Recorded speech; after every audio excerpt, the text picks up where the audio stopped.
ये मैं कोर्ट का आदेश लेकर आया हूं, एमपी वक्फ बोर्ड वर्सेस शुभम शाह, और ये 2007 का ऑर्डर है। जो भोपाल का मॉस्क है, भोपाल का, जिसको शहंशाहे मालवा कहते, शहंशाहे मालवा, ये राजा होलकर ने दान दिया वक्फ। हिंदू दान दे बहुत अच्छा, यहूदी दान दे बहुत अच्छा, लेकिन वक्फ बोर्ड में मुसलमान को छोड़कर कोई दूसरा कैसे हो गया?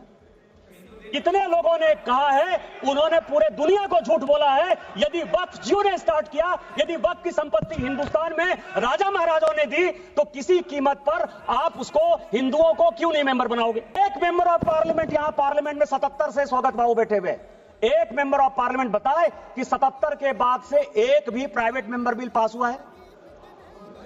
मेरा पास हुआ है, इसलिए मुझे पता है कि मेरा रिजोल्यूशन पास हुआ है। क्या रिजोल्यूशन पास हुआ है? धारा 370 खत्म होना चाहिए, 35 से खत्म होना चाहिए, कश्मीरी पंडितों को अधिकार होना चाहिए। वो इसलिए पास हुआ कि भारतीय जनता पार्टी की आइडियोलॉजी थी, मैं भारतीय जनता पार्टी का सांसद था, सरकार उसको पास कराना चाहती थी, इसलिए पास हो गया।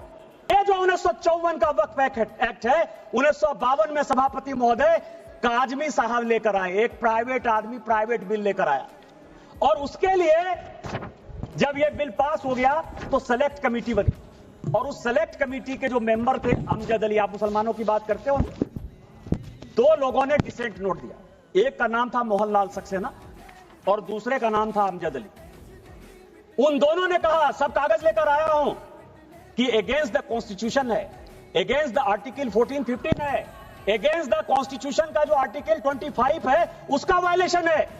लेकिन कांग्रेस मुसलमानों के एपीजमेंट की पॉलिटिक्स के कारण इस बिल को पास कराना चाहती थी, और यह प्राइवेट मेंबर बिल के तौर पर एक वक्त बिल आया।